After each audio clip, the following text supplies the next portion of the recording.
Hello guys, welcome back to our IGNOU galaxy YouTube channel. Guys, अगर आप इस channel पर नए हैं तो प्लीज हमारे इग्नो गैलेक्सी यूट्यूब चैनल को जरूर लाइक कर लें, सब्सक्राइब कर लें, ताकि इग्नो से रिलेटेड हर एक अपडेट्स, हर एक इंफॉर्मेशनल वीडियो हम आपको इस चैनल के माध्यम से आप तक पहुंचा पाए। गाइस, आज का इंपॉर्टेंट सेशन है common mistakes that get IGNOU assignment rejected. Guys, जैसे आप समझ सकते हैं कि आपका जो है अभी असाइनमेंट का क्रूशियल समय है। यही समय है जो आप यूटिलाइज करके अपने असाइनमेंट को कंप्लीट करके सही टाइम पे जमा कर सकते हैं। तो यही टाइम रहता है बेस्ट, जो अभी तक अपना असाइनमेंट कंप्लीट नहीं किए हैं तो यही जनवरी का टाइम क्रूशियल होता है। वो अपना असाइनमेंट स्टार्ट कर सकते हैं जल्द से जल्द लिख के, ताकि वो जून के टर्म एंड एग्जामिनेशन के लिए वो एलिजिबल हो पाए। उनका जो सबमिशन होता है मार्च या फिर last of the end of the month of the March, और we can say the first week of the April, है ना, उससे ज्यादा नहीं जाता है। तो आप अगर जून टर्म एंड एग्जामिनेशन 2026 के लिए तैयारी कर रहे हैं और आप उनके लिए असाइनमेंट के लिए तैयार कर रहे हैं, तो आप ये आपके लिए ये वीडियो बहुत जरूरी है गाइस, है ना। तो आप असाइनमेंट के दौरान किन गलतियों का आप ध्यान रख सकते हैं, उन गलतियों को आप दोबारा ना दोहराएं, उस चीज का ध्यान रखने के लिए हम ये वीडियो बनाए हैं। तो इस वीडियो में लास्ट तक बने रहिए। और अभी तक हमारे चैनल को सब्सक्राइब नहीं किया तो गाइस प्लीज इस चैनल को सब्सक्राइब कर लें, लाइक कर लें, शेयर जरूर करें गाइस। तो यहाँ कॉमन मिस्टेक्स जिसके कारण इग्नो असाइनमेंट रिजेक्ट हो जाता है उसके बारे में डिस्कस करेंगे। पूरा एक कंप्लीट गाइड है, और आप एरर को अवॉइड करके अपना जो एक्सेप्टेंस है, अपना जो श्योरिटी है अपना असाइनमेंट सबमिशन का, उसको पूरा 100% पा सकते हैं गाइस। तो इसके बारे में डिस्कस करते हैं, चलिए वीडियो को शुरू करते हैं गाइस। गाइस, मिसिंग और रॉन्ग कवर पेज। आप क्या करते हो, कभी कभी कवर पेज को नहीं लगाते हो या फिर रॉन्ग कवर पेज को लगा देते हो, जिसके कारण आपका जो असाइनमेंट जो है रिजेक्ट हो जाता है। ये एक सबसे बड़ा एरर है। तो आप इग्नो के प्रिस्क्राइब्ड फॉर्मेट का यूज नहीं करते हो गाइस। मिसिंग एनरोलमेंट नंबर, अगर कवर पेज पे डाला भी है लेकिन उसमें एनरोलमेंट नंबर लिखना भूल जाते हो, और रॉन्ग कोर्स कोड और स्टडी सेंटर कोड का लिख देते हो, जिसके कारण आपका असाइनमेंट जो है रिजेक्ट हो जाता है गाइस। दूसरी गलती है नॉट राइटिंग असाइनमेंट क्वेश्चन। आप क्या करते हो कि खाली है ना क्वेश्चन वन लिख देते हो और उसका आंसर करके लिख देते हो, ऐसा आंसर लिखना चालू कर देते हो। तो ये गाइस रॉन्ग वे है गाइस, है ना। आपको बकायदा क्वेश्चन लिख के उसके बाद आंसर लिखना है। पूरा क्वेश्चन को पूरा यहाँ पर लिख के उसके बाद लिखना पड़ता है आपको आंसर, तब जाके आपको क्या है मार्क्स मिलते हैं। Answer should be written without question. तो ऐसा ना करिए कि आंसर आप लिख दें बिना क्वेश्चन के, तो it is a very big error guys.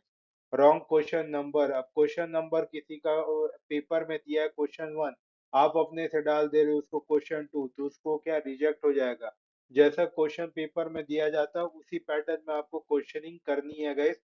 Skipping the sub part ABC, अब क्वेश्चन वन दे दिया है, उसका सब पार्ट दे दिया है ए बी सी, ऐसा कुछ क्वेश्चन दे दिया है, तो आप क्या करते हैं क्वेश्चन वन करके आंसर डायरेक्ट लिखना चालू कर देते हो। तो ये रॉन्ग वे है गाइस। आपको क्वेश्चन वन पूरा लिखना है, उसके बाद आंसर, उसके बाद जो किसका उसका सब पार्ट है, सब पार्ट यानी कि ए, ये सब पार्ट ए का भी क्वेश्चन लिखना, फिर उस ए का फिर आंसर करना, आंसर ए करके, है ना। फिर उसके बाद बी का लिखोगे क्वेश्चन, फिर उसके बाद आंसर बी करना कोष्टक में लगा के। इस तरह से आप लिखोगे तब जाके वो आपका वैलिड होगा, उसके बाद वो जमा होगा। तो ये मैंडेटरी है कि आप ईच एंड एवरी पॉइंट को अच्छा से उसमें दर्शाएं, तभी आपका क्या है उसको मेटिकुलसली आपको मार्क अच्छे मिलने चालू हो जाएंगे गाइस। तो ये बात का आप ध्यान जरूर रखें।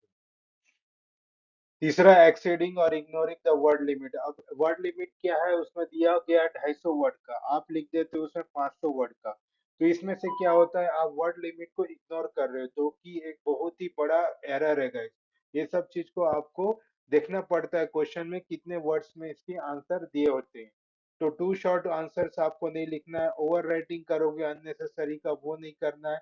Not following the marks wise length, अगर 2 मार्क्स का है आप उसको 10 मार्क का आंसर लिखोगे तो वो आपको 10 मार्क नहीं देगा, बल्कि दो में से वो एक दे देगा दिमाग खराब करके, है ना।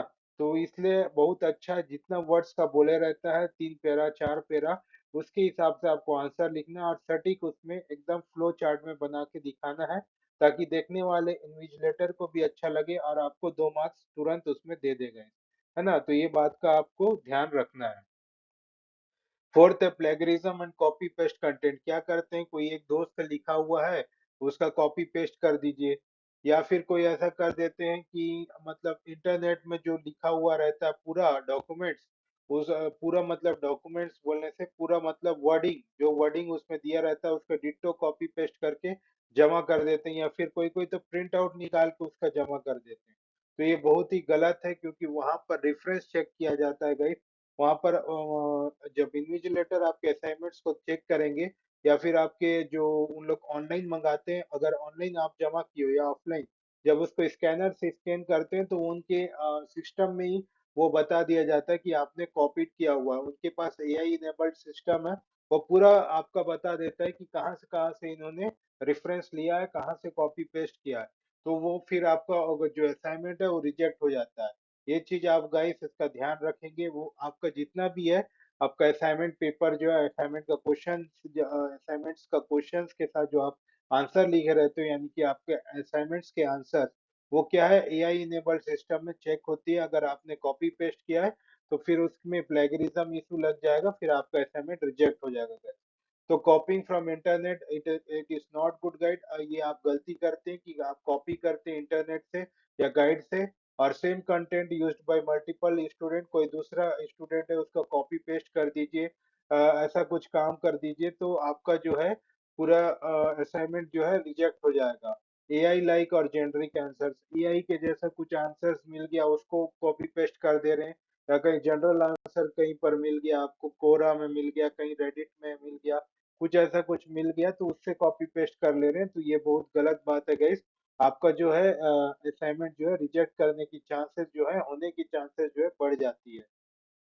अब नेक्स्ट है पुअर हैंडराइटिंग और प्रेजेंटेशन। आपकी हैंडराइटिंग क्या इलेजिबल है, आप अच्छे से नहीं लिख रहे हो, उसको अच्छे से फ्लो चार्ट में रिप्रेजेंट नहीं कर रहे हो, तो आपका उसमें रिजेक्शन होने की बहुत ज्यादा चांसेस हो जाती है गाइस।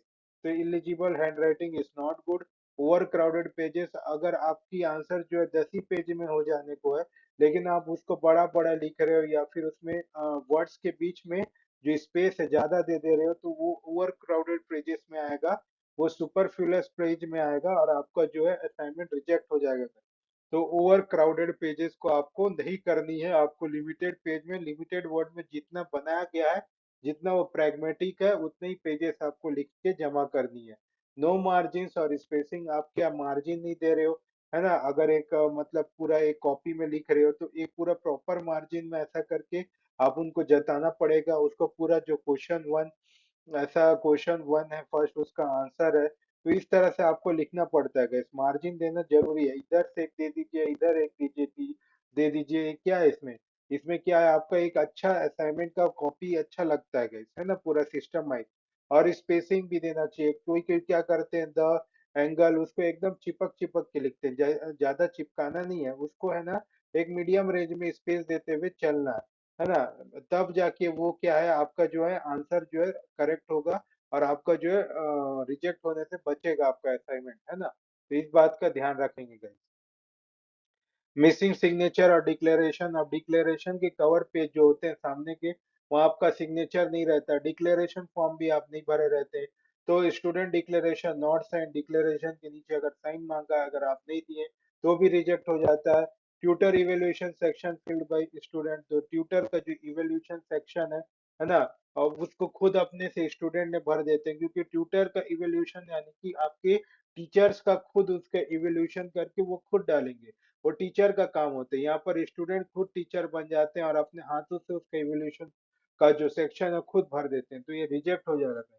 वो टीचर्स का काम होता है, वो इवोल्यूशन करके वो आपके assignment के कवर पेज में लिखेंगे। आप अपने से ना लिखें, वो क्या है आपका ये है, आप उसको क्या है होशियारी दिखाते हैं। ये बच्चों में ज्यादा होशियारी होती है कि वो कॉपी पे मतलब वो मतलब टीचर्स के जो रिमार्क्स है वो खुद अपने हैंडराइटिंग से खुद अपने से भर देते हैं। तो ऐसा ना करें, ये आपका रिजेक्ट होने का ज्यादा चांसेस है। और जो है डेट में, जिस डेट में आपको सबमिट करना है उस डेट में आप सबमिट नहीं करते हो, मिस करते हो, तब आपका भी रिजेक्ट होने का ज्यादा चांसेस होता है आपका असाइनमेंट का। अब है लेट सबमिशन और रॉन्ग सेंटर। क्या होता है, अपने स्टडी सेंटर का एड्रेस आप गलत डाल देते हो, और सबमिशन के जो डेडलाइन है उसके बाद सबमिट करने का आपको चाहिए होता है, या आपको समय मिलता है कि मैं डेडलाइन के बाद सबमिट करूं, तो उसके लिए भी आपका जो असाइनमेंट है वो रिजेक्ट हो जाता है ना। रॉन्ग स्टडी सेंटर में जमा कर देते हो, रीजनल सेंटर के इंस्ट्रक्शन जो है आपको वहां लिख देगा ऑनलाइन जमा करना, आप लेके जा रहे हो ऑफलाइन में। तो इंस्ट्रक्शन पढ़ना बहुत जरूरी है, केयरफुली आपको इंस्ट्रक्शन पढ़ना है, ना कि इनडिफरेंट हो जाना इस मामलों में कि मतलब ऑनलाइन सबमिट करना है कि ऑफलाइन। आप सीधा जाके ऑफलाइन सबमिट कर रहे हैं, जहाँ ऑफलाइन बोला है वहाँ ऑनलाइन कर रहे हैं, जहाँ ऑनलाइन बोल रहा है ऑफलाइन कर रहे हैं। तो ये सब बेपरवाही से आपका क्या है, आपका असाइनमेंट जो है रिजेक्ट हो जाएगा। फिर आपको फिर दूसरे सेशन से आपको फिर मतलब असाइनमेंट सबमिट करने का मतलब आपको प्रक्रिया फिर से चालू करना पड़ेगा गाइस। तो ये बात का ध्यान रखेंगे गाइस। यूजिंग ओल्ड और रॉन्ग असाइनमेंट, क्या करते हैं, किसी का पुराना जमाने का असाइनमेंट हो गया है, कोई असाइनमेंट गलत है, उस असाइनमेंट का कॉपी पेस्ट करते हैं ना, प्रीवियस ईयर असाइनमेंट सबमिटेड जो पहले सबमिट किए थे उसको फिर से जाके सबमिट करते हो, ऐसा नहीं होता।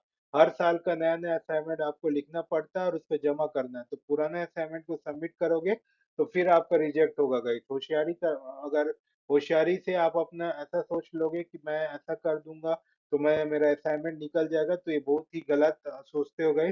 पूरा असाइनमेंट को होशो हवास से जांचा जाता है, वो पकड़ लेंगे कि आपने प्रीवियस ईयर के असाइनमेंट को सबमिट कर दिया है। तो ये चीज होशियारी करने से पहले सोच लें गए।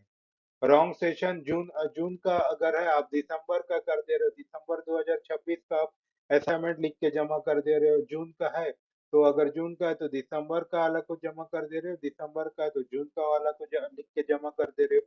तो ये चीज आपको ध्यान रखना पड़ेगा, और इसके लिए हम लोग डिटेल्ड वीडियो जो है इसमें इसी चैनल पे हमने इसके बारे में डिस्कशन भी कर लिया है गाइस। आप चाहें तो उस वीडियो को देख सकते हैं। इसको डिटेल में मैंने बताया कि कैसा असाइनमेंट को चेक करना है और कौन सा सही होता है, किस टाइम पीरियड में उसको सबमिट करना है, मैंने पूरा डिटेल में बताया गया। तो इस चीज को भी आप जाके देख सकते हैं, इसी चैनल पे उस वीडियो अवेलेबल है। ओल्ड सिलेबस आंसर, जब ओल्ड सिलेबस में जो आंसर लिखा गया था उसी को आप रिपीट करते हो तो इससे भी क्या है, आपका असाइनमेंट रिजेक्ट होने का बहुत ज्यादा चांसेस रहता है। तो final tips for self submission, follow the IGNOU guidelines strictly, आपको इग्नो के गाइडलाइंस को स्ट्रिक्टली फॉलो करना है।